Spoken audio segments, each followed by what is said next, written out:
네, 반갑습니다. 많은 분들이 오셨습니다. 오늘 1109회네, 그죠? 1109회 정책 지식 포럼 균형 발전의 꿈 행정수도 세종 세미나를 시작하겠습니다. 그럼 먼저 발표자이신 정광우 교수님이 한 20분 정도 발표를 해주시기 바랍니다. 예, 여러분들 반갑습니다. 오늘 저희 정책 지식 포럼에서 그동안 지난 아마 노무현 대통령 이후에 계속 지금까지 이제 논란이 되고 있고 여전히 이제 국가적인 큰 국내 이슈 중에서는 뭐 가장 큰 걸로 저도 생각을 하고 있는데 크게 이야기하면 이제 균형 발전이고 좀 좁혀서 이야기하면 이제 세종시 완성입니다. 그래서 그 주제에 대해서 잠깐 뭐 굉장히 논의 사항은 많지만은 크게 몇 가지 쟁점을 중심으로 말씀을 드리겠습니다.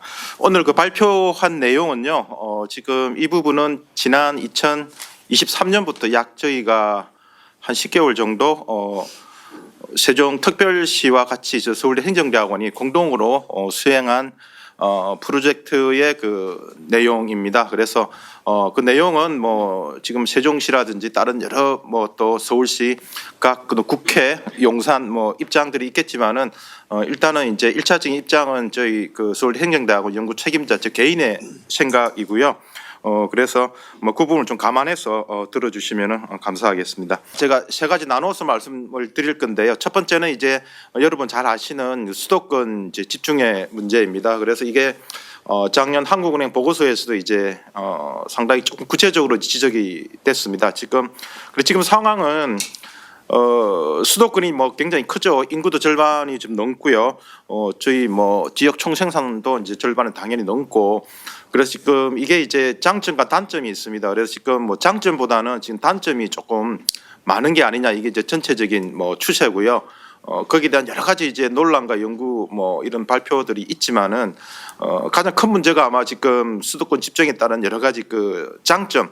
그러니까 수학 최정의 법칙이 있어가지고 엄청난 큰 거대 시장이 있는 건 맞는데 한편은 여러분 잘 아시다시피 이제 그 집값 문제하고 교육비 문제예요. 그다음 그에 따른 여러 가지 어떤 그런 그 인구 집중이 이제 가속화되다 보니까 이제 상대적으로 지방이 지금 거의 소멸되는 이제 상당히 이제 그런 수도권 집중의 일종의 그런 그 뭐 단점이 굉장히 많은 걸로 되어 있고 이게 이제 한마디로 이야기하면 이제 요즘 이야기하는 일극 체제.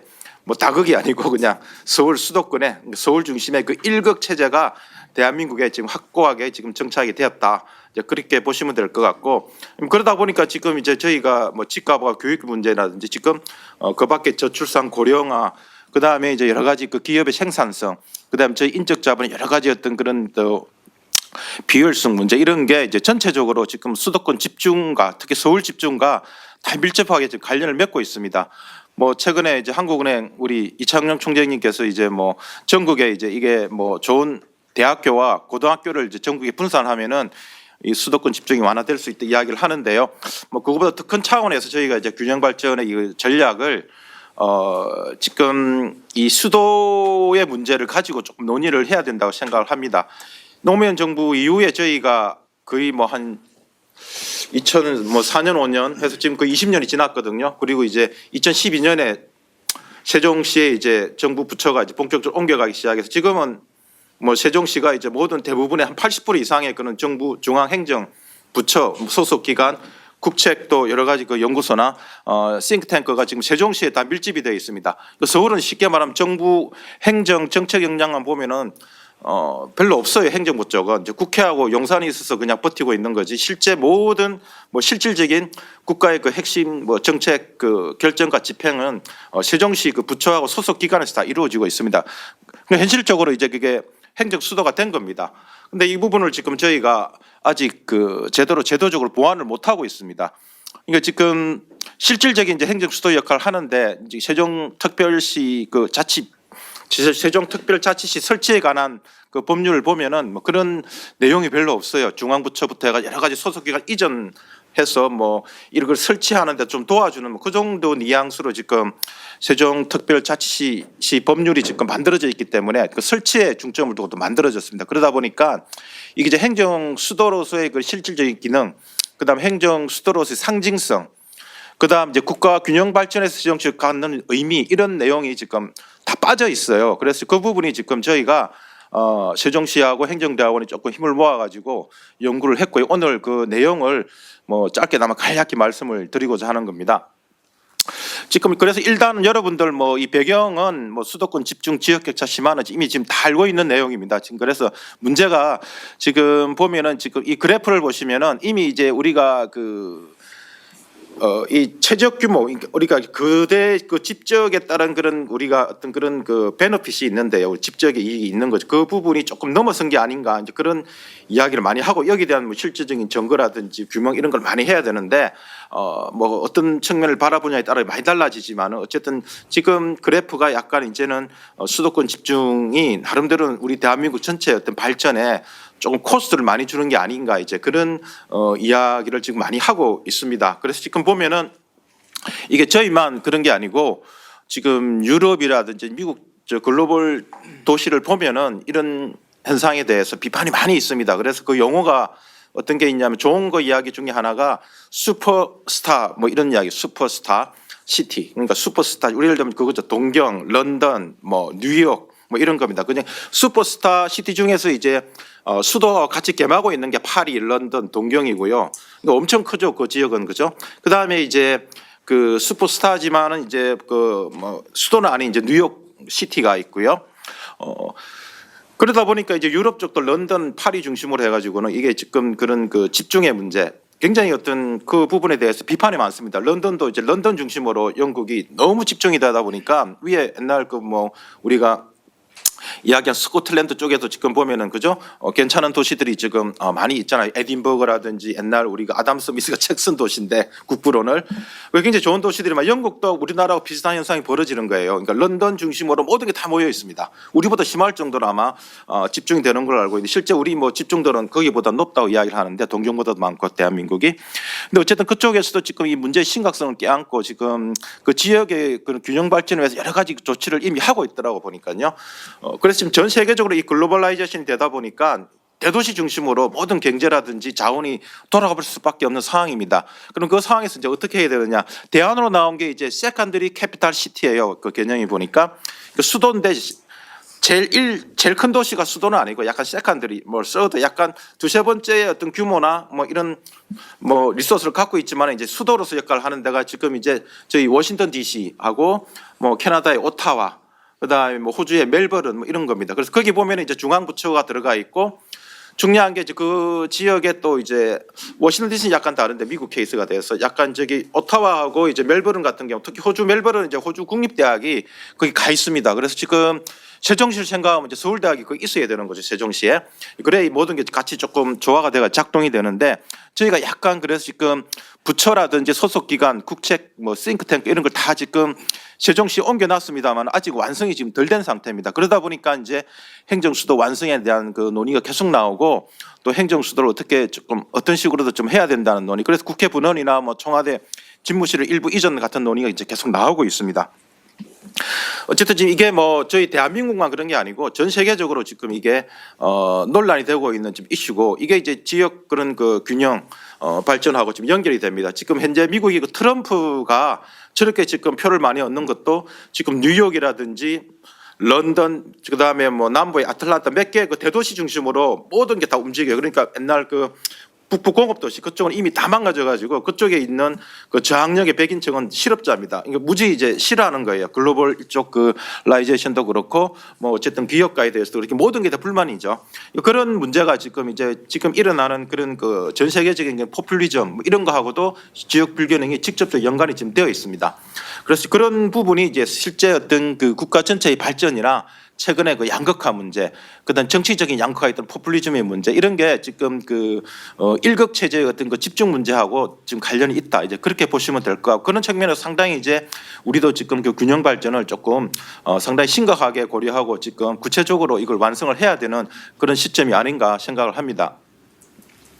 지금 이제 그래서 여기 보면은 뭐 저희 대한민국도 그래서 결국은 지금 이게 발전에 지금 거의 꼭대기 피크까지 온 게 아니냐 뭐 이런 이야기가 계속 나오고 있습니다. 최근에 이제 K 방산이나 뭐 K 팝처럼 해가지고 여러 가지 이제 글로벌 피벗 스테이트 해가지고 약간 그런 그 글로벌 중추 국가로서의 그 리더십 발휘하는 그런 이제 긍정적인 측면도 있기는 있습니다만은 지금 저희 그 잠재 성장률이 그 지속적인 정책, 그다음 저출산 고령화로 인해 가지고 정부 경쟁력이 지금 정체가 되어 있습니다. 그럼 이 혁신과 발전의 방향, 동력을 지금 어디서 찾아야 되느냐 이 문제가 심각한데.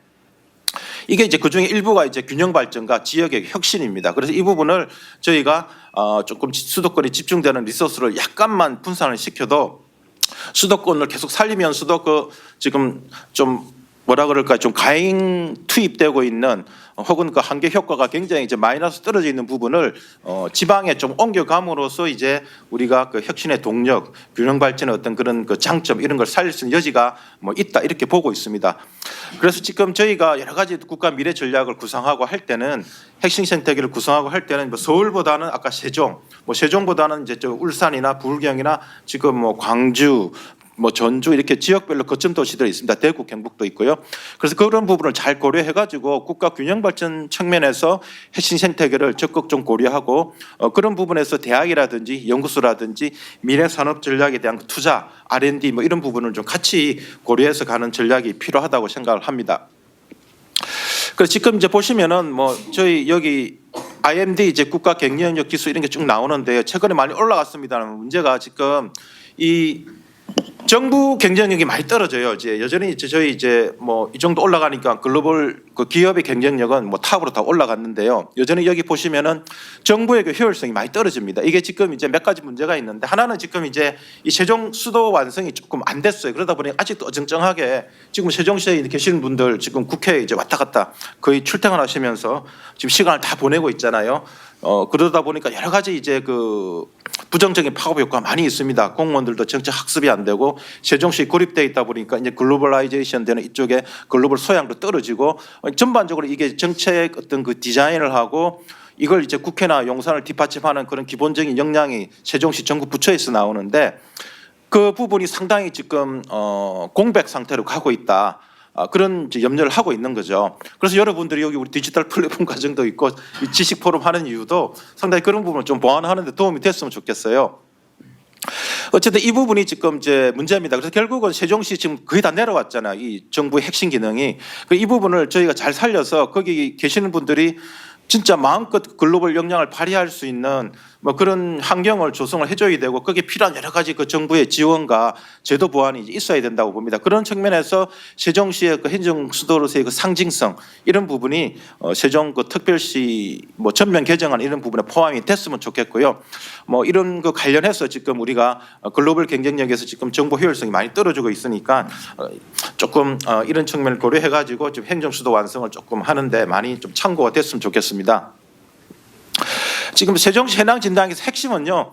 초기에는 인구가 많이 집중이 되고 뭐 전체적으로 강제 이전이 되니까 뭐 인구 증가율 그다음에 젊은 사람들이 많이 오고 출산율도 많이 높았습니다. 지금도 상대적으로 출산율은 높아요. 그런데 이게 계속 지금 떨어지고 있습니다. 지금 떨어지고 있어 가지고 1인당 GRDP 같은 경우도 보시면은 지금 뭐 한 3만 8천 불 정도 아마 3,800만 원 정도 될 것 같아요. 아마 단위가 1000단위로 해 가지고 지금 이 1인당 세종시 생산성이 초기에는 2013년에는 한 5,500만 정도 6천만 원 이게 아래 상당히 높았는데 갈수록 떨어지고 있고 지금 이제 주변에 잘 나가는 평택시, 화성시, 파주 이런 데랑 비교하면은 게임이 안 돼요. 이게 행정 수도지만은 그러니까 지금 거의 전국의 그 바닥권에 지금 가 있습니다. 결국 이건 뭐냐면은 그 동안에 이제 그런 강제 이전에 따른 인구라든지 소속 기관 이전에 따른 그 인구 증가 일종의 그 강제 어떤 그런 그 마이그레이션 이전이 일어난 거죠. 그에 따른 효과는 이제 한계에 다다랐다. 뭔가 어떤 세종시도 지금 한국 최고의 어떤 그 정책 행정 뭐 기능에 그 집적이 되어 있고 핵심 기능이 소재지인데 뭐 이런 부분을 뒷받침하는 어떤 그런 세종시의 그 자족적인 생태계 그다음 핵심 생태계 이런 부분에 대한 보완이 지금 필요합니다. 이게 대한민국 전체의 어떤 발전 이런 것뿐만이 아니라 세종시 자체 내에서도 상당히 이 문제는 좀 심각한 거죠. 지금 뭐 세종 이전 아까 제가 이야기한 것처럼 거의 다 내려왔어요. 지금 서울에 있는 부처가 별로 없습니다. 서울에 있는 부처 통일부, 뭐 여성부, 가천에 뭐 방위사업청 있나요? 지금 별로 없습니다. 지금 그래서 실제 행정 수도가 맞아요. 맞는데 이제 이 부분을 지금 저희가 제도적으로 상징적으로 좀 보완을 못 하고 있습니다. 그래서 마지막 한 10% 20% 좀 부족한 것 같긴 한데 이 부분이 조금 여야가 합의해서 그 행정 수도 완성을 위한 세종시 특별법에 대한 전면 개정이 조금 있어야 된다고 생각을 합니다. 쭉 보시면은 이제 여기 저희가 그 과제에서 나온 내용을 좀 정리를 하고 있는데요. 여전히 이제 우리가 하고 있는 그 균형 발전 측면에서의 어떤 그런 세종시의 상징성 뭐 이런 부분, 그 다음에 여러 가지 지역 혁신 생태계라든지 도시 자족 기능 이런 보완이 세종시의 미래에 비춰서 보면은 여전히 이제 부족하고 미흡한 부분이 많습니다. 그래서 이런 부분이 조금 차제의 어떤 그 세종특별시 그 설치 법률에 대한 전면 개정을 통해 가지고 좀 제도적으로 확실히 좀 보완이 됐으면 좋겠다는 생각을 하고 있습니다. 여기 이제 이 부분도 1인당 그 GRDP인데요. 이게 지금 뭐 상당히 조금 이제 아까 3,600만 원 정도 아마 1인당 될 것 같습니다. 이게 많이 좀 줄어들고 있는데요. 계속 어쨌든 이 부분이 지금 그 거의 바닥권입니다. 지금 시간이 15분 지났어요 벌써. 알겠습니다. 이게 지금 이제 세종시 한계는 아까처럼 이제 그런 1인당 GRDP의 그 지속적인 하락과 바닥권에서도 나타나듯이 거기 주변에 그 핵심 생태계가 없습니다. 그러니까 대덕의 그 연구단지에 집적이 돼 있어가지고 대전하고 협업해서 충북 오송하고 협업해서 뭔가 하는 새로운 어떤 그런 그 창업, 혁신 뭐 이런 생태계가 조금 그 지역에 약간 우리가 그 리서치 트라이앵글 이야기를 미국이 하거든. 노스캐롤라이나에 가면은 이제 그 듀램하고 랄리하고 뭐 그 한 3개 지역이 있습니다. 그래서 그 지역도 여기도 이제 오송, 대덕, 이제 세종 이쪽에 일종의 그 핵심 생태계 어떤 삼각지를 만들어 가지고 조금 운영을 하는 뭐 그런 게 좀 필요한가 하는 생각도 해봅니다. 마지막 이제 부분인데요. 지금 세종시 이제 그래서 저희가 어떻게 이제 세종시 그 비전을 이제 설계를 했냐 하면은 여기 지금 그 저희가 이 3개의 어떤 그 큰 영역을 중심으로 약간 또 구체적으로 나눌 수도 있지만은 하나는 이제 세종시를 이제 그 이제 행정 수도기 때문에 행정 수도의 그 상징성, 국가 그 핵심 중추 기능이 지금 다 내려가 있잖아요. 그래서 이런 그 소재지로서 그 상징성 이런 거를 좀 저희가 제도적으로 확실하게 좀 보완을 해야 되고요. 그 다음에 지금 저희 대한민국의 정책 행정의 모든 거는 이제 대부분 세종에서 지금 기획이 되고 국회하고 이제 뭐 저기 청와대 이제 보고가 되고 있는데요. 그렇지만 정책 행정의 역량이 세종이 다 가 있습니다. 그래서 이 부분이 저희가 잘 발휘될 수 있게끔 아까 우리 IMD 글로벌 경쟁력에서 지금 많이 떨어진다 그랬죠. 이 부분을 많이 보완을 조금 해줘야 됩니다. 그 다음에 또 하나가 미래 국가 그 발전 혁신의 그 원천을 그 세종시 주변을 통해 가지고 약간 중부권 발전도 연결이 되겠지만은 그 원천을 거기서 찾아야 된다.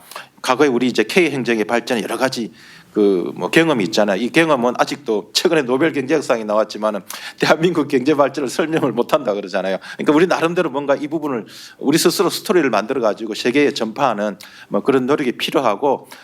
더 한 단계 이제 K 행정을 업그레이드하는 게 세종시의 행정 수도 완성이 아닌가 생각을 해봅니다. 그래서 이 3가지 차원에서 저희가 비전을 만들어서 몇 가지 제시를 했습니다. 그래서 그 부분은 참고로 좀 봐주시면 될 것 같고요. 마지막에 저희가 세종시 법 전면 개정에 대해서 잠깐 한 몇 분 정도 말씀을 드리고 마무리하도록 하겠습니다. 그 지금 보면은 뭐 저희가 이 세종시 비전을 제가 좀 전에 말씀드린 것처럼 지금 이 중복이 됩니다. 그래서 하나가 지금 이제 균형 발전 자치 분권의 모델로 지금 세종시법 전면 개정안이 조금 선두적인 역할을 했으면 좋겠고, 그 다음에 이제 우리가 각종 규제에 지금 엮여 있습니다. 그래서 혁신을 해야 되는데.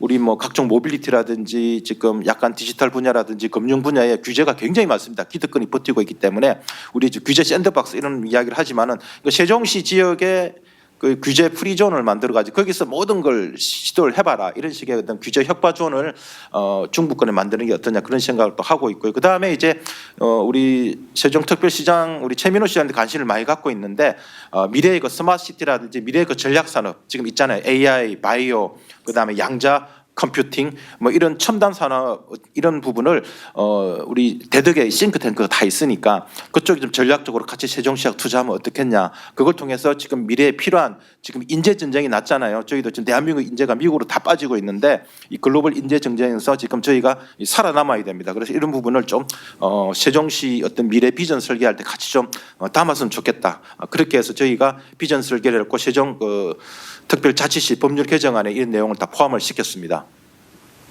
그래서 여기 보시면은 뭐 이게 전체적인 이제 지금까지 제가 이야기한 그림인데요. 이 부분만 한 1분 말씀드리고 마무리하도록 하겠습니다. 지금 보면은 대한민국은 이제 크게 뭐 사람마다 의견은 다르지만 세 개의 권역으로 나눠진답니다. 이제 수도권, 서울 수도권이 있고 그다음에 중부권, 이제 세종, 대전, 오송, 충청권, 그 충북도 많이 커졌더라고요. 이게 중부권이 있고 동남부권이 이제 주로 부울경으로 해가지고 저쪽에 이제 호남까지는 여수, 강량으로 해서 그쪽 부울경 지역이 있고 약간 대구, 경북이 좀 애매합니다. 제가 보니까 지금 어쨌든 이게 세 개의 권역으로 지금 나눠진다고 지금 그래요. 도시 전문가들이. 그래서 어쨌든 여기서 이제 중부권이 이제 제2의 그 수도 기능을 하는 뭐 이런 걸 구축을 해야 되고 거기 이제 세종시가 이제 제도적으로 그 상징성을 갖고 이제 핵심적인 역할을 지금 이제 하는 거죠. 왜냐하면 그걸 하지 않으면 지금 안 그래도 여기 왼쪽에 까맣게 좀 표시가 되어 있잖아요. 수도권이 이제 블랙홀로 해가지고 지금도 계속 빨아들이고 있습니다. 지금도. 그러니까 이게 지금 굉장히 문제가 심각한 거예요. 지금. 그래서 이 부분을 지금 중부권의 강력한 제2 행정수도, 제2의 수도권을 구축해서 이 부분을 조금 저희가 완화시키고 지금 약간 가행 투입되고 있는 수도권의 그 자원의 일부 조금 중부권에 분산을 시켜가지고 균형 발전과 어떤 그 핵심 성장 동력의 원천으로 삼자 뭐 이런 취지입니다. 그래서 뭐 이런 측면에서 행정 수도 완성이라는 측면, 그 다음에 미래의 그 혁신과 어떤 그런 그 미래 인재 양성, 그다음 균형 발전 차원에서 세종시법 전면 개정안에 대한 그 여러 가지 그 법률안을 저희가 이제 만들어 놓고 지금 여러 가지 국회라든지 또 이렇게 오늘 포럼 같은 걸 통해 가지고 공론화 작업을 지금 하고 있습니다. 조금 제가 두서없이 발표를 했는데요. 조금 구체적인 내용은 또 토론과 여러분 질문 통해 가지고 또 피드백을 받도록 하겠습니다. 네, 감사합니다. 예, 반갑습니다. 그 오늘 정광훈 교수님 발제하신 내용은 저도 이제 연구진에 참여하기도 했었습니다. 저는 오늘 이제 제 토론을 한 두 가지 점을 중심으로 말씀을 드릴 텐데, 첫 번째는 먼저 생각을 한번 해보실 게 세종시는 어떻게 뭐 설치됐는가, 탄생했는가. 모두 잘 아는 거죠. 뭐 수도를 이전하려고 했다 그랬는데 2004년 신행정 수도법이 위헌 결정이 되면서 그 위헌 결정이 이렇게 된 거죠. 제 토론문에 있는 것처럼 수도가 서울인 것은 우리 헌법상 관습헌법이기에 이를 폐지하려면 반드시 헌법 개정의 절차를 거쳐야 한다. 이렇게 해서 좌절이 된 거죠. 사실 좌절된 꿈인 거죠. 그러면 20년 전하고 지금하고 상황이 같으냐? 여기에 대해서 세 가지 태도를 갖고 있어요. 우리가 보면 하나는 세종시의 탄생에 대해서 그 정당성을 부여하는데 회의적 정당성. 야, 세종시는 관습법상 안 되니까 다른 걸 해야 된다. 이런 이야기예요.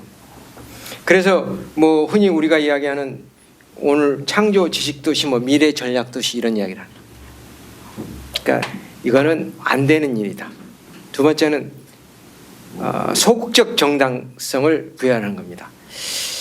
그렇지만 수도는 아니지만 상당 부분 행정 중심의 기능을 옮겨서 어떤 당초에 목적하는 바를 실현해 보자라고 하는 것이 소극적 정당성. 이게 사실상 어떻게 보면 세종시를 지금보다 개선하고 당초의 설립 목적을 좀 달성하는 그런 효과가 있는 것이죠. 세 번째 태도는 적극적 정당성입니다. 대표적으로 제가 거기 아래 제가 그 각주도 달아놨습니다만은 홍익대학교 우리 헌법전공 공법전공하는 김주환 교수 같은 이는 대한민국의 수도 서울이다라는 관습헌법의 허구성을 이제 논문을 통해서 이야기를 합니다. 이분이 이걸 하는 이유는 아주 간단합니다. 20년 전에 우리 법조계나 법학 연구자들이 관습헌법이라는 것에 대해서 잘 이해를 못했다. 그러는 동에 그냥 당해버린 것이다 이거예요. 충분한 논의나 수기도 없이. 20년 해보니까 그건 아니더라 이거예요. 헌법을 개정하지 않고도 충분히 세종시라는 걸 수도로 만들 수 있다. 이분이 적극적 정당성을 갖는 것이죠.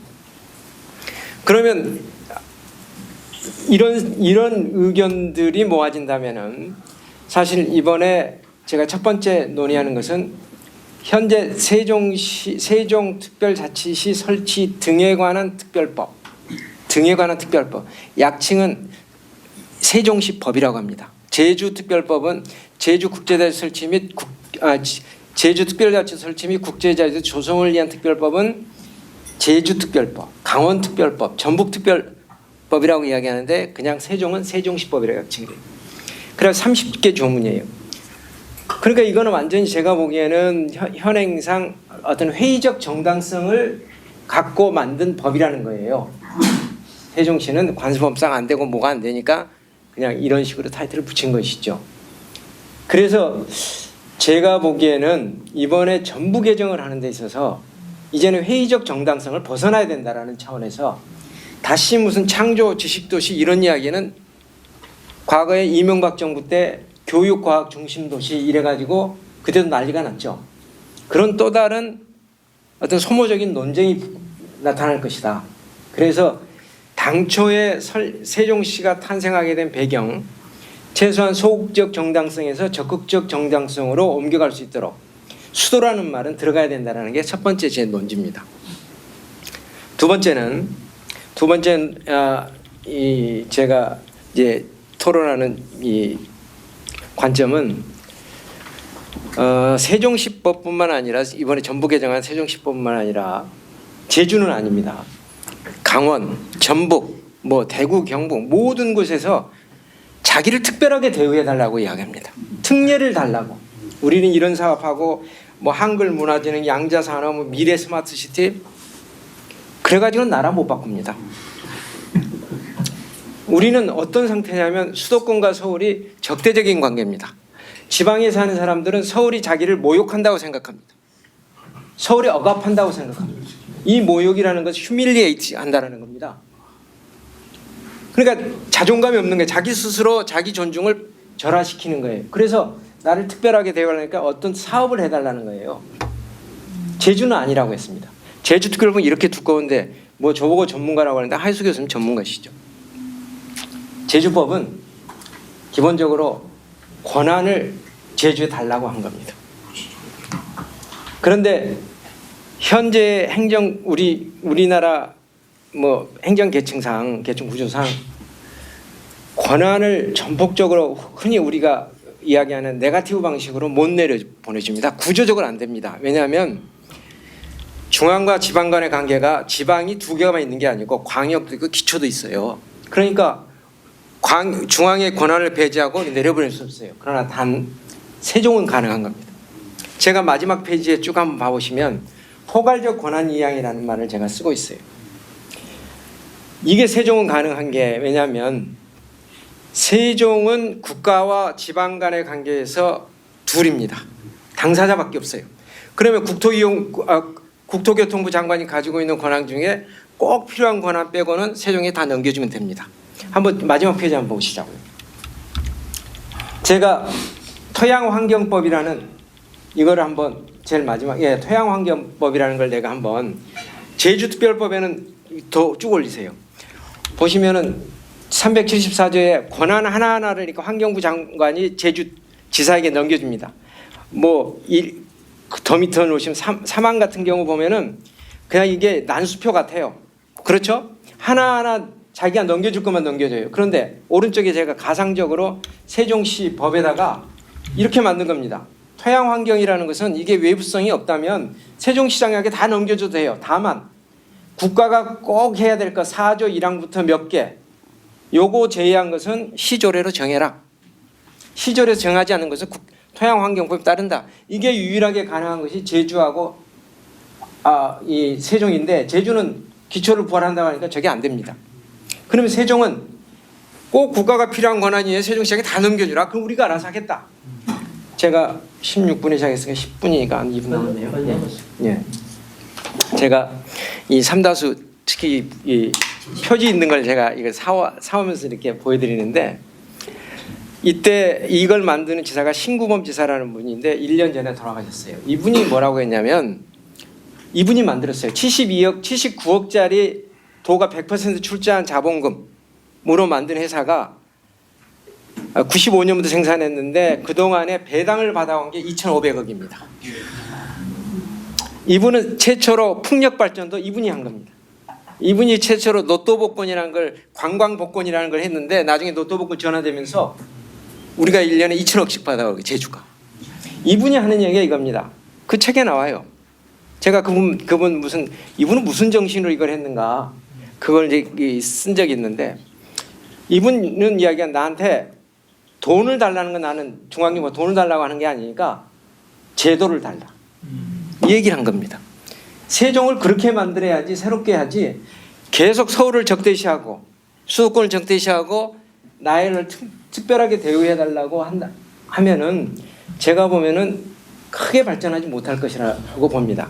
첨언에서 단 한마디만 더 해보면은 서울은 지난 20년 동안 전국 GRDP 평균 성장률보다 낮습니다. 서울은.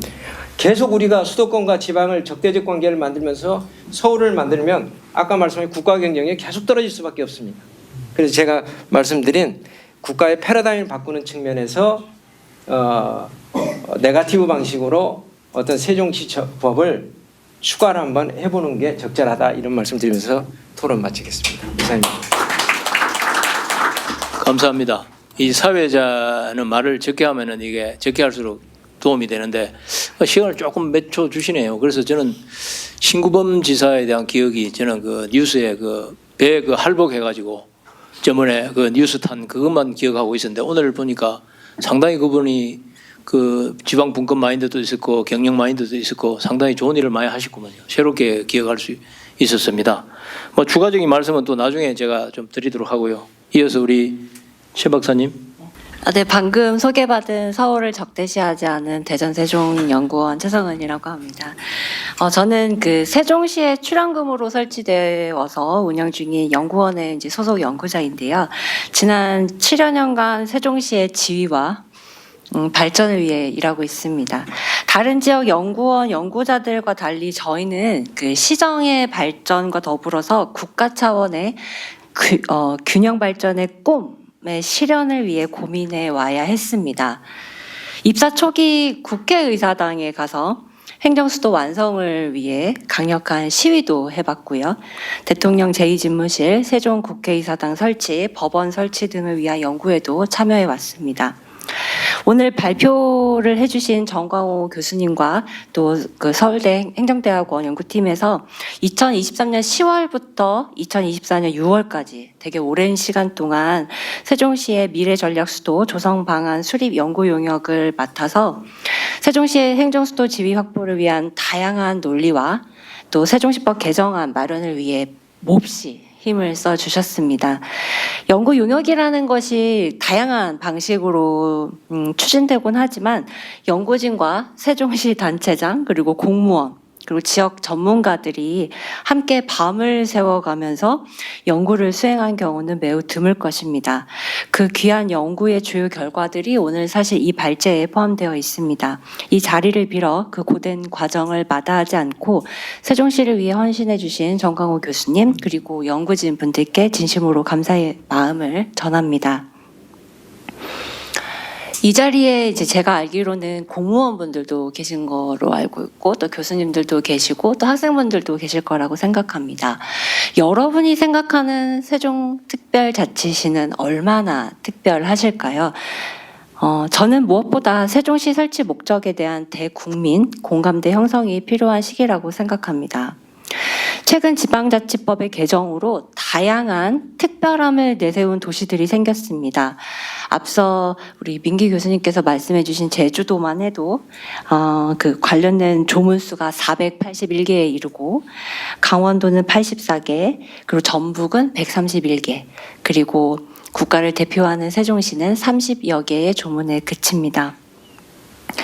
유례없는 국가 인구 감소 위기 대응을 위해서라도 지역별로 높아지는 소멸 위험도를 고려하더라도 여러 특별한 도시들이 생겨서 다극 체제를 완성해가는 것은 분명 의미가 있다고 생각합니다. 그러나 우려되는 것은 가장 먼저 안정적인 공간이자 균형 발전의 추진 체계로 만들어졌어야 할 세종특별자치시가 미완의 모습으로 주변 지역과의 경쟁자 정도로 머물고 있다는 점입니다. 애매한 도시의 지위와 규모 그리고 단층제 행정체계는 행정수도 기능을 수행하는 데 안팎으로 그 한계에 부딪히는 결과를 만들어 왔습니다. 또한 많이들 알고 계시는 행복도시, 행정중심 복합도시라는 새로운 도시의 이미지는 세종시 내 지역 내 불균형과 격차로 인한 도시 경쟁력 위기에 대한 민감성을 약화시켰습니다. 정광훈 교수님께서 발표하신 행정수도의 미래와 추진 전략을 들으며 저는 다시 정부와 시민이 세종시에 대해서 균형 발전의 실현을 위해 완성해야 할 과제라는 점을 인식할 수 있을 거란 희망이 생겼습니다. 세종시법의 목적은 수도권의 과도한 집중에 따른 부작용을 해소하고 지속 가능한 국가 균형 발전과 국가 경쟁력 강화에 이바지하는 데 있습니다. 이를 위해 국가는 무엇을 해줘야 할까요? 저는 무엇보다 고도의 자치권과 자율성을 보장해 주어야 한다고 생각합니다.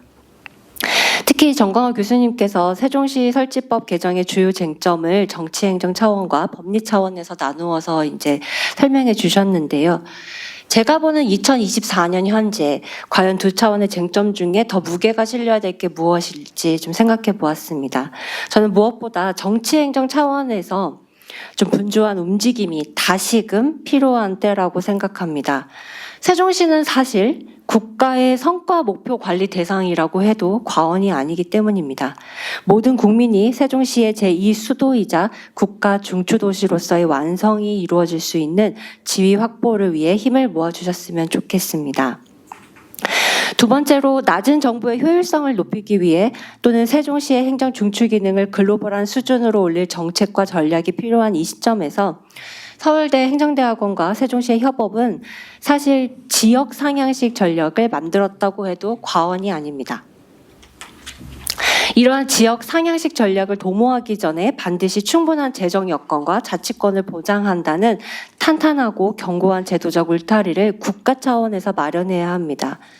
최근 좀 우려되는 것은 유행처럼 지역 상향식 전략을 만들고 제안하라는 취지의 정부 지침이 매우 많은 상황입니다. 다양한 특구 공모시 지역들은 무조건 이제 지역 상향식 전략을 만들어서 올려야 하는데요. 그러나 많이들 아시겠지만 이런 기획 정책 아이디어가 실행이 될 시기에 이르면 다양한 규제에 부딪혀서 실행이 어려운 상황입니다. 세종시와 서울대 행정대학원이 만들어낸 오늘의 아이디어가 실현될 수 있는 고도의 자율성과 자치권이 없다면 우리는 또 다른 정책 지연의 시간을 보내야 할지도 모르겠습니다. 사실은 세종시가 많이 이제 여유가 있는 도시라고 생각합니다. 그래서 제가 최근에 교육부의 교육발전특구와 관련된 자문 활동을 하면 자문위원으로 오신 많은 교수님들이 세종시는 이거 못하러 합니까? 이렇게 얘기를 합니다. 인구가 늘고 있기 때문에 다른 지역에 비해서 매우 좋다는 거죠.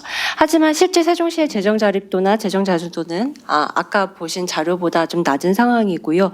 또 재정 여건에 대한 전망도 좋지 않아 많은 사업들이 좋은 기획에도 불구하고 사업 추진을 고사해야 하는 상황입니다. 어쩌면 그래서 민기 교수님께서 우려했던 다양한 특례가 행정수도에 준하는 법적 지위 부여와 더불어 함께 필요할 수밖에 없다라는 생각입니다. 그동안 세종시로 많은 정부기관과 공공기관은 분명히 이전했습니다. 공간 이전을 넘어선 지역 균형 발전 효과는 무엇일까요? 공간의 이전과 이후 우리는 어떠한 소프트웨어를 통해 세종시를 정말 특별하게 만들어가고 있는지 모두의 고민과 책임감 있는 실행이 필요하다고 생각합니다. 서울대 행정대학원에서 세종시가 모두의 특별한 도시로 될 수 있도록 지속적인 관심과 정책적 지원 부탁드리겠습니다. 이상으로 토론을 마치겠습니다. 저는 이제 서울 사람의 입장에서 본 세종시에 대해서 좀 말씀을 드리고 싶습니다. 다른 분들은 사실은 세종시 그러면 어떤 생각들을 하시는지는 잘 모르겠어요. 근데 이제 저는 직업상 기업에 계신 분들도 만나고 공직에 계신 분들도 많이 만나는데 세종시 그러면 냉정하게 가고 싶어 하는 공직자들이 많으신가요? 냉정하게. 제가 아는 행안부 서기관 한 분은 출퇴근을 하고 계세요, 서울로. 여러 가지 이유가 있지만 그냥 시골에서 살기가 싫다. 그냥 한마디입니다. 거기서 애들 키우기 힘들고. 이제 이 대목에서 이제 약간 이제 가슴이 철렁하신 것 같은데 사실은 세종시에 계신 분들 중에 상당수는 윌링리스 없이 잡혀간 경우가 많습니다. 먹고 사느라, 솔직히 말해서. 그리고 세종시에 지금 한 40만 정도 인구가 늘었거든요. 서울 사람 기준에서 볼 때는 너무 찡찡거려요. 계속 달라고만 합니다. 부처도 다 갔지, 공공기관도 다 갔지, 연구기관도 다 갔는데 또 뭘 달라고 합니다. 근데 사실은 40만 정도 인구 기반을 만들어줬으면 이제는 자기들이 뭔가 잘할 때가 된 거거든요. 사실은 춘천시가 한 25만 정도 됩니다. 참고로. 세종시는 왜 이렇게 재미가 없을까요? 저도 사실은 기자지만 살면서 세종시에 두어 번 가봤는데 보통 위로 방문 내지는 면회라는 명목으로 갔었어요. 그래서 세종시에 가 계신 뭐 기자분들이나 공무원분들 만나면 세종에서 저녁을 먹고 유성으로 이동을 해서 거기서 밤새도록 놀다가 다시 올라오곤 했습니다. 그러니까 사실은 세종이 40만 명이나 인구 기반은 있지만 실제로 놀 만한 뭐는 없는 거예요. 되게 뭔가 도덕적인 도시입니다. 근데 도덕적인 도시에 돈이 흐를까요? 돈과 사람은 지저분한데 보입니다. 솔직히 말씀드리면. 제가 볼 때는 세종시가 40만 명이나 된다고 하지만 지금도 아직은 사실은 백화점 하나 없어요. 그리고 다른 것보다도 상가 공실률 지표가 있는데 이게 사실은 상가 공실률 지표가 이게 어느 정도 돈이 흐르냐라는 거에 대한 프록시거든요. 근데 세종시의 상가 공실률이 전국 1위입니다. 중대형 상가는 24.8%면은 네 가게마다 하나가 비어 있는 상태인데 그런 데서는 사람들이 잘 모이지 않죠. 저는 그래서 개인적으로 세종시가 발전을 하려면 아까 저기 우리 민기 교수님도 말씀하셨지만 서울 사람이 볼 때는 특별시는 대한민국에 서울특별시밖에 없습니다. 강원특별자치도 세종시도 사실은 특별자치시 약간 이런 네이밍이 있었던 것 같은데 그런 것들에 저는 그렇게 크게 구애를 안 받았으면 좋겠어요. 뭐 이제 저도 행정학을 하긴 했지만 행정학 하시는 분들의 가장 큰 착각 중에 하나가 은연중에 시장이 더 힘이 세다는 걸 왕왕 잊어버리십니다. 사실은 시장이고 수요자가 세종시를 원치 않는데 세종시가 사실 40만 이상으로 성장하기는 제가 볼 땐 힘이 될 것 같고요.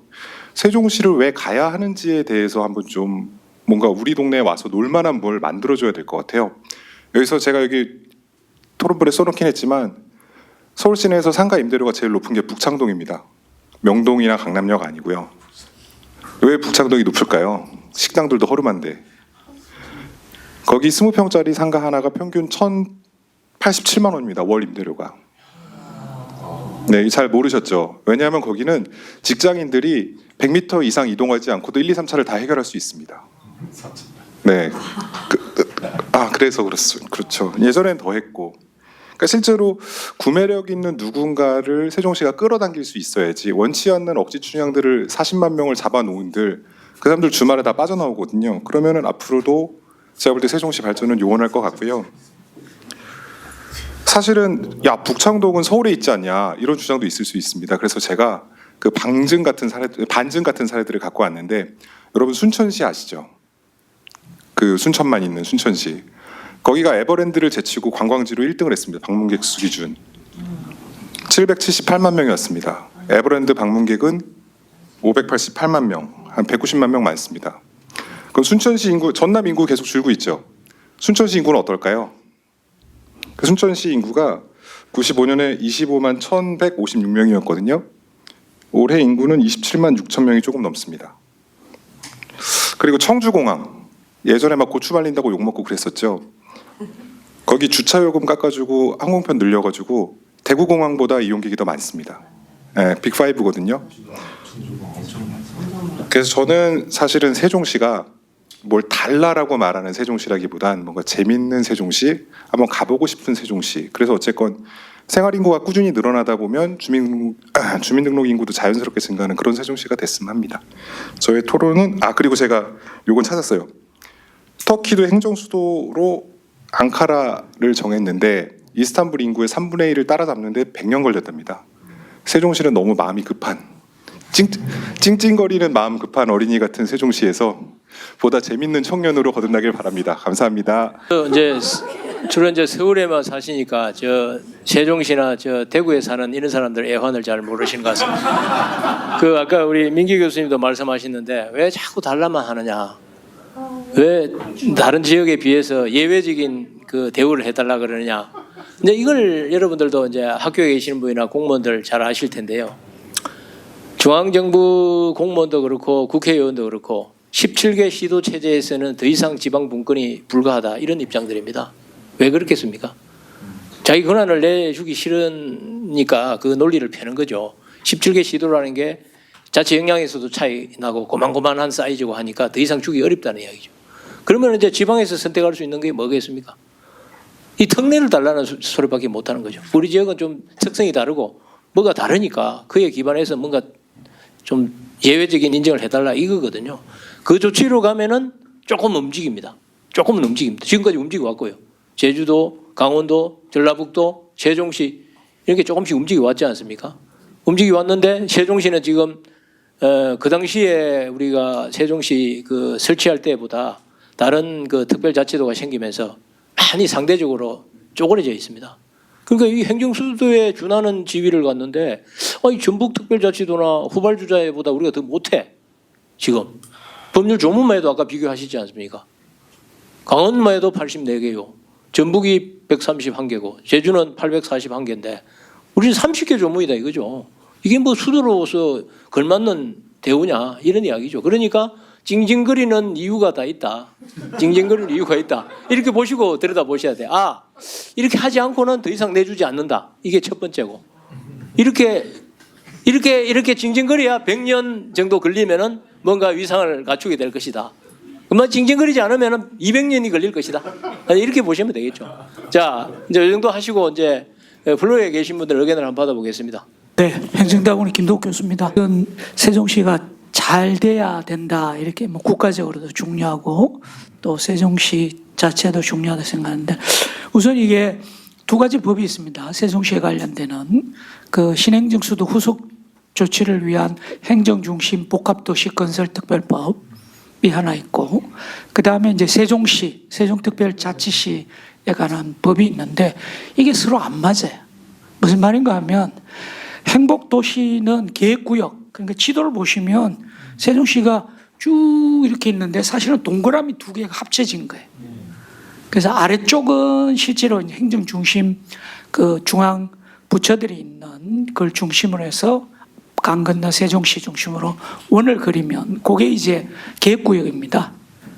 정부가 집중적으로 중앙정부가 집중적으로 여러 가지 시설을 투자하는 지역이고 그 나머지 지역 이제 그 영기군의 짜투리 그러니까 조치원 위쪽에 예, 그걸 그냥 세종시가 아무 생각 없이 그러니까 뭐 세종시가 간 게 아니라 이 세종시는 과도한 어떤 정치적 타협에 의해서 제대로 뭐 준비 없이 그냥 이루어져 버린 거예요. 그래서 좀 이렇게 이 버섯 모양 비슷하게 뭐 이렇게 복주머니 모양 같이 돼버린 거예요.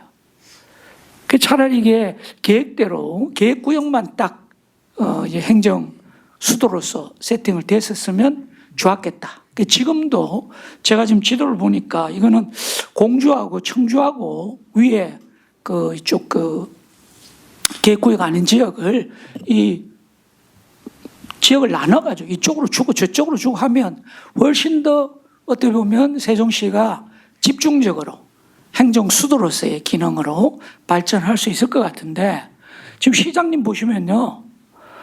이쪽 그 아파트 많은 이 계획구역 사람들은 그렇게 만날 필요가 없어요.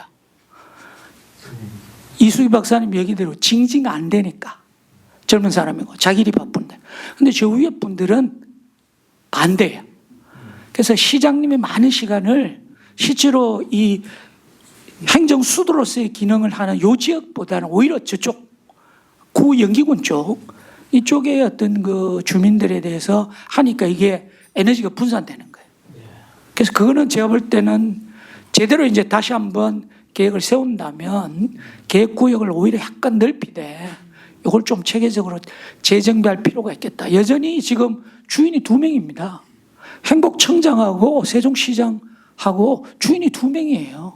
이 말이 안 되는 거죠. 네. 네. 네. 그렇습니다. 알겠습니다. 우리 김동. 네. 이 분권을 자꾸 얘기하는데 사실은 세종시 입장에서는 한번 생각해 보세요. 중앙정부와 이 광역기초정부와의 관계잖아요. 세종은 지금 중앙부처가 다 가 있잖아요. 그래서 세종시 스스로 분권을 자꾸 이렇게 단기적으로 보면 추구하는 게 오히려 마이너스예요. 오히려 중앙정부 힘이 있어야 세종시가 뭔가 그래도 고물이 떨어질 거 아닙니까? 그 주변이. 근데 이거 다 주고 나면 개털되는 거예요. 아. 그것도 한번 시장님한테 너무 분권을 얘기하는 거는 단기적으로 보면 시장한테나 안 좋은 것이요. 그 다음에 마지막으로는 행복청은 빨리 없애야 됩니다. 그 권한을 시장한테 주는 게 저는 맞다고 봐요. 예, 우리 김동욱 교수님 중요한 지적을 하시는데 지금 세종시장 입장에서는 행복도시 건설청장을 통해서 국책 사업들, 국가적 엄청난 그 예산이 투입되는 것들을 해결받기를 원하면서 또 다른 한편에서는 자치권을 받기를 원하는 이중적인 그 요구에 있거든요. 그러다 보니까 이제 저런 이제 딜레마가 생기겠죠. 어느 쪽이든 이제 적정한 시점에서 한쪽은 정리를 해야 되겠죠. 정리를 하고 우리 자숙적으로, 우리 자립적으로 지역 발전을 시켜가겠다. 그난 줄 거는 주고 내려놓을 거는 내려놓고 이렇게 가셔야 되겠죠. 그런데 중요한 말씀 중에 하나가 이게 지역 정치와 중앙 정치의 결합인데 참 이게 제가 좀 어쩌다 보니까 그 지방자치를 하다 보니까 그 세종시 설치에 관한 그 용역도 제가 했고요. 제주특별자치도 그 근거 법률 제정할 때도 그 제가 관여를 했는데 세종시 할 때 가서 제가 좀 그 봉변을 많이 당했습니다. 이게 예정지역 중심으로 이걸 발전시키려고 처음에 계획을 만들어서 공청회를 많이 했는데 연기군 의회라든지 영국인 사람들이 난리가 납니다. 우리 지역은 때로 떼내고 세종시 예정시 지역 중심으로 가면은 자기 지역은 아무런 진짜 아까 교수님 표현대로 개털이 된다 이거예요. 그래갖고 하여튼 마이크도 빼앗기고 발표하려고 그러는데 이 사람들이 막무가내로 그거 했는데 결국에 국회에 로비를 해서 자기 지역을 포함시키더라고요. 그걸 보면서 야 우리 참 힘든 게임이구나. 제가 그런 경우를 좀 많이 경험했습니다. 접경지역 지원법 할 때도요. 접경 같으면 국경선이나 휴전선하고 접하고 있는 지역이 돼야 되는데 국회의원들이 법률 제정 과정에서 교묘하게 비틀어 버리더라고요. 접하고 있는 지역 또는 접하지 않지만은 민통선으로부터 20km 범위 안에 있는 지역은 낙후도 뭐 어쩌고저쩌고 해가지고 포함시킬 수 있다. 이렇게 딱 하는 걸 보고 야 국회의원들이 역시 연구하는 사람보다는 한 수 위구나. 그걸 제가 많이 깨달았습니다. 또 다른 분들 의견을 좀 듣도록 하겠습니다. 지금 말씀하신 거랑 관련된 도시나 지역의 기반이 사람인데 이 지금 얘기하시는 것들도 그렇고 다 비전이 약간 기계적이고 발전주의적인 사고하에서 사람은 생각 없이 사람에 대한 배려 없이 하고 있는 예를 들어 노송역을 갔다가 여기 행정대가 오고 왔다 갔다 하면 계속 빡치기 시작을 해요. 근데 이제 회사 다닐 때는 왜 그랬는지 모르는데 전혀 생각이 없다가 이 불정 가정 교육을 받으면서 다니니까 더 화가 나는데 좀 전에 말씀하신 연기분야 이런 데서 이제 노송역에 지어진 것도 그렇고 그러니까 최초에 지금 개발은 그렇게 됐는데 지금 새로 이제 세 가지 축을 가지고 말씀하셨는데 하실 때 보면 다 공급자 중심으로 수요자는 없어요. 그 지금 이제 공무원들이 돼서 40만이 살잖아요. 저희가 50인데 10년 뒤면 퇴직하거든요. 저 세종시 살지 말지 다 고민해요. 이 인구 하면서 다 없어져요. 그래서 이거 지금 하시는 것처럼 3대 축으로 그렇게 공급자 중심으로 그런 것만 생각하면 여기 살고 있는 사람은 다 빠져서 다 다른 데로 갈 거고 10년 뒤에는 우리 40만에서 20만 원 줄 거고 또 하나는 지금 이제 어린이들이 줄잖아요. 그 대전, 청주, 천안에 사립 무슨 유치원 같은 게 있어요. 세종에도 있는데 대전, 청주, 천안이 원래 전통적인 교육인데 다 망했어요. 세종과는 상관없고. 그 이유는 다 빨아들이고 그쪽으로 이거 줄어서 근데 점점 줄 거거든요. 그러니까 이게 지금 세종을 발전시키면서 다른 데 풍선 효과로 빨아들이는 효과는 어떻게 해결할 건지도 같이 고민하든지 이게 이런 논의들의 핵심은 사람인데 기존의 논의는 다 사람 없고 정책적으로 결정하고 기계적으로 결정하고 산업적으로 결정했는데 제가 막상 10년 넘게 살아보니 여기에 사람이 빠져있고 이 사람들 아까 이제 선생님 말씀하신 다 없어져요. 수정이 매력적이지 않으면 그럼 나중에 이 사실만 유지 못하고 없어질 거라고 말씀해 주셨네요. 네, 알겠습니다. 우리 지금 제가 다른 쪽에 이제 관여하고 있는 행정안전부에서도 그 부분을 굉장히 고민하고 있습니다. 이 비수도권 지역들은 다 이제 죄다 죽게 되고 사라지게 된다. 그래서 어떻게 이게 대안을 만들 것인가. 결국에 이제 그 중간 거점을 만들어 줄 수밖에 없는데 그 거점 중심으로 모여 살거나 연계해서 살아갈 수밖에 없도록 해야 되는데 그 문제는 뭐 세종시 비단 세종시에 있어서도 아마 사람 중심으로 소유자 중심으로 좀 풀어가야 되지 않는가 이런 생각을 가지고 아마 후속 연구를 하실 것 같아요. 아마 세종시장님하고 우리 서울대 행정대학원 교수님들 이번에 작업한 거에 대해서 우리 시장님이 어느 정도 기대를 충족시킨 것 같으니까 후속 작업이 있으면 아마 그런 부분들을 충분히 보완해서 계획을 짜도록 아마 하실 걸로 믿고 있습니다. 또 어떤 말씀을 좀 주실랍니까? 네, 안녕하십니까. 서울대학교 국제대학원 학생입니다. 제가 오늘 이 세미나에 참석한 이유는 제가 지방 사람으로서 서울에 와서 공부하다 보니 자연스럽게 지방 균형 발전에 대해 관심을 가지게 돼서 그래서 참석하게 되었습니다. 오늘 고견 감사드립니다. 제가 첫 번째 궁금한 점은 그 특례에 대해서 말씀하셨는데요. 그 부산광역시의 사례를 살펴보면 부산광역시가 지속적으로 인구가 감소하고 있고 특별히 청년 인구 유출 그런 데모그래픽 디클라인이 너무 큰 이슈니까 정부에서 인위적으로 금융 자유특구를 만들기 위해서 19년도에 블록체인 규제 자유특구라고 해서 지정을 했는데요. 그런 특례 제도적으로 특혜를 줬는데도 불구하고 지금 5년이 지났는데 그 실효성을 살펴보면 사실 의문입니다. 그래서 아까 교수님께서 말씀해 주셨던 뭐 특례, 뭐 제도적인 혜택 이런 것들이 과연 진짜로 힘을 발휘할까에 대한 의문이 생겼고요. 두 번째는 그 세종시가 퍼블릭 섹터 일자리가 많아서 그 인구가 증가했는데 사실 그 인구 증가에서 가장 중요한 부분은 청년 인구의 유입이라고 생각합니다. 그 지속 가능한 도시 발전을 위해서. 그런데 지금 세종시에서 그 퍼블릭 섹터 일자리를 유입할 수 있는 요인 말고 프라이빗 섹터의 일자리가 있을까 의문이 들고요.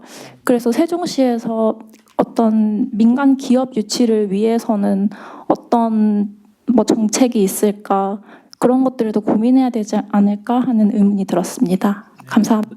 감사합니다. 하여튼 복지부 관련해서 우리 민기 교수님 1분 정도 답변 주시겠다 그러니까 간단하게 답변해 주세요. 아니 아까 그 제도 지금 말씀하신 분도 마찬가지인데 지금 정광훈 교수님 발제하는 내용은 제도가 여러 가지 풀 팩터로서 그러니까 사람이 움직일 수 있는 그런 장벽을 확실히 낮춰보겠다라는 겁니다. 제도를 통해서 지금 논의하는 게 그거죠. 예를 들면 이런 거예요. 우리 세종뿐만 아니라 외국인들이 들어오는데 체류 자격을 이 특별법에 넣어가지고 어떻게 쉽게 들어오게 할 수 있느냐. 이런 것들이 법에 들어가는 겁니다. 그래서 지금 우리가 오늘 이야기하는 것은 제도를 통해서 바꿀 수 있는 그런 환경을 이야기하는 것이지 지금 사람이 모이고 뭐 여러 가지 하는 것은 아마 이 제도만 이야기하기 때문에 빠진 걸로 이렇게 생각이 들어요. 지금 부산에서도 말씀하신 것도 그거죠. 제도를 통해서 생산 요소의 결합 방법들을 어떻게 바꿔볼까 하는 고민이 지금 특별법에 들어가 있는 겁니다. 네, 알겠습니다. 사실은 아까 말씀드렸지만 저 그냥 제가 지금 토론하고 나서 약간 구박을 당해가지고 위축돼 있습니다. 그걸 감안해서 들어주시고요. 사실은 세종시는 그 뭐랄까요 어깨뽕을 조금 빼야 됩니다. 행정수도라는 허구 솔직히 말씀드리면 그렇고요.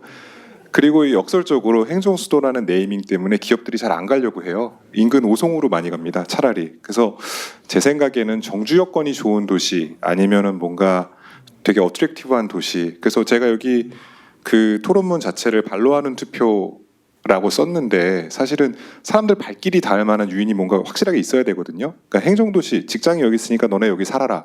이거는 되게 뭘까 그 약간 좀 그 이제 동원국가 스타일, 옛날 스타일의 행정인 것 같고요. 저는 그래서 오히려 아까 말씀하신 대로 그 대전권 그리고 뭐 오송권 이런 데랑 이렇게 뭔가 오송에 어쨌건 바이오 단지가 있으니까 거기 계신 분들이 뭐 세종으로 와서 사신다든지 뭔가 좀 이렇게 어트랙티브한 뭔가를 하나 넣어줘야 될 것 같아요. 세종시에다가. 지금 사실은 공무원만 사는 도시는 개인적으로 저는 흑백이라고 생각합니다. 그냥 되게 뭔가 모노톤이에요. 아니 진짜로 여기 서울시청하고 나중에 한번 유심히 보시면 서울시청 대각선 맞은편에 롯데백화점이 있거든요. 거기 다니는 사람들 옷 색깔만 보시면 서울시청 쪽에 다니는 사람들은 되게 그레이톤이에요. 롯데백화점 건너가면 컬러가 나옵니다. 근데 사실은 세종시 자체가 이렇게 얘기하면은 뭐 되게 반듯하고 예쁘지만 얘는 그냥 흑백이야. 별로 가고 싶지 않아요. 그러니까 뭔가 컬러가 뭐 이게 이제 M&A에선 펄이라고 하는데 이거를 매력 있는 무엇으로 만들기 위한 펄 아니면 어트랙션 이런 걸 뭔가는 확실하게 행정 이외에 넣어줘야 되는 거 아닌가 그런. 네, 알겠습니다. 저- 네, 벌써.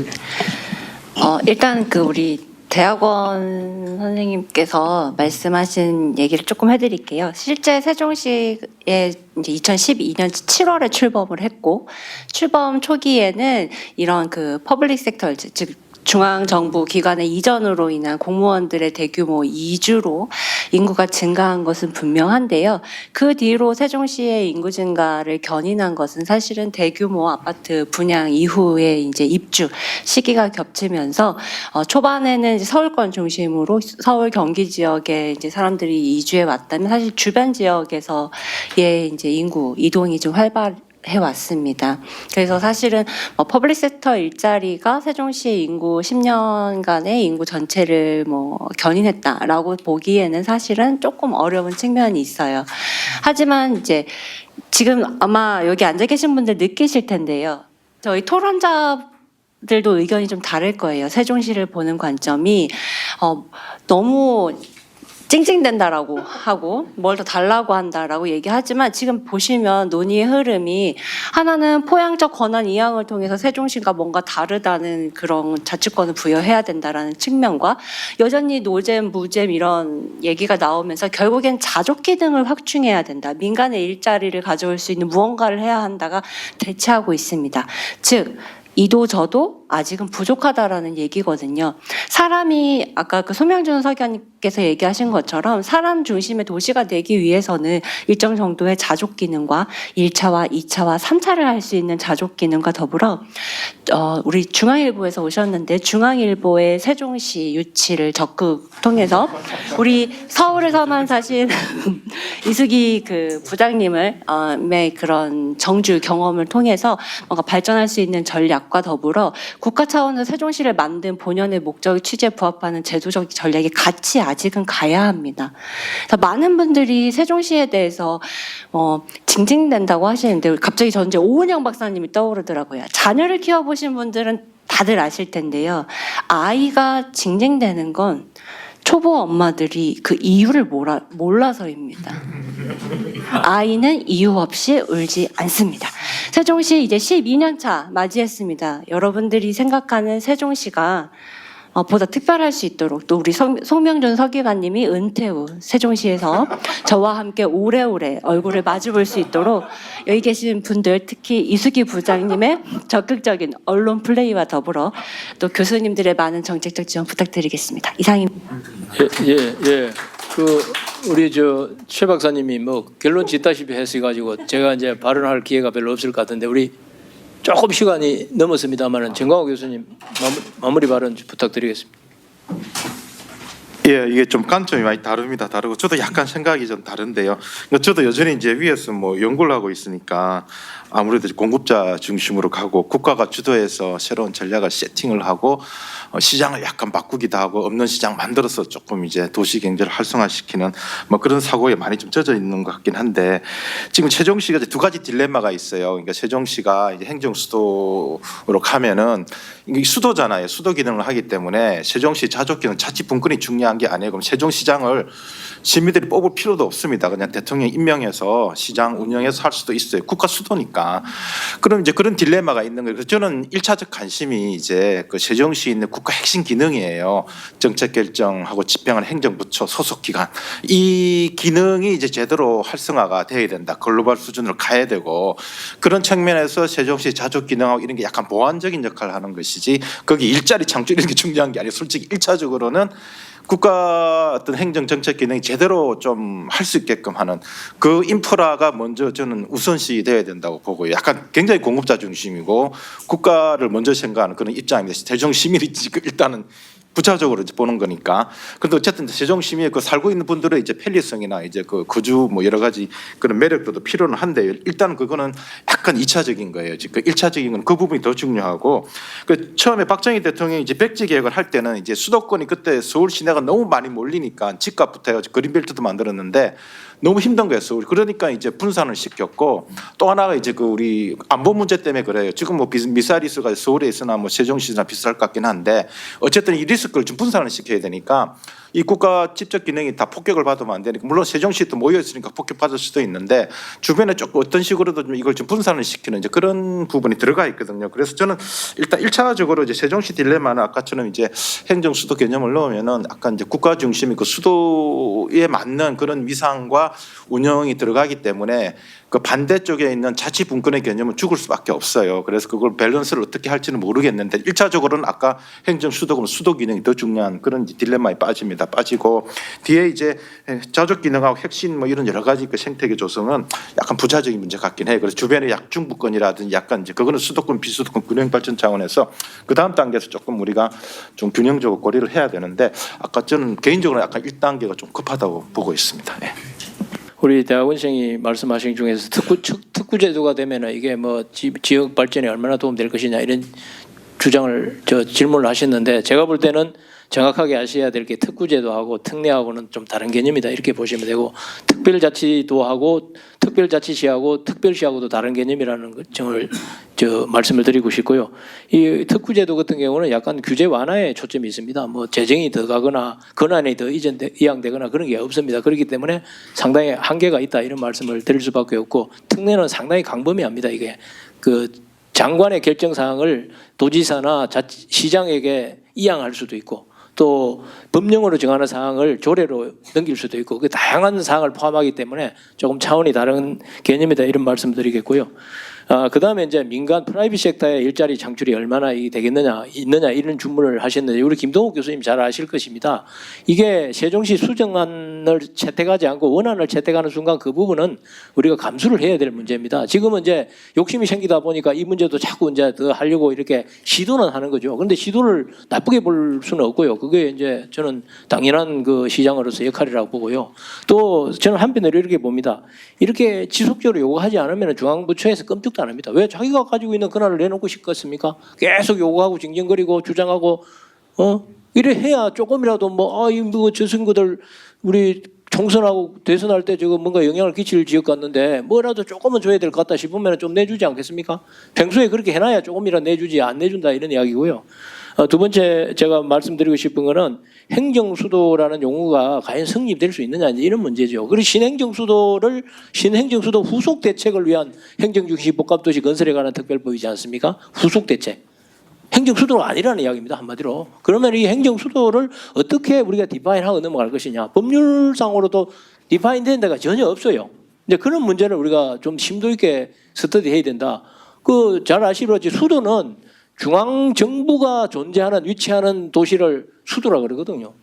다른 선진국에서도. 그러면 우리는 중앙정부가 입법, 사법, 행정으로 나눠본다면은 대통령, 국회, 사법 다 서울에 있습니다. 아직은. 소재지가 이동을 안 했습니다. 일부 중앙부처가 넘어간 거고 국회 분원이 넘어간 거고 대통령의 제2 집무실이 만들어지는 것이지 소재지가 이동된 게 하나도 없습니다. 어떤 식으로 불러야 될 것인지 그에 대해서도 우리가 좀 논의를 좀 많이 해야 되겠다 이런 생각이 들고요.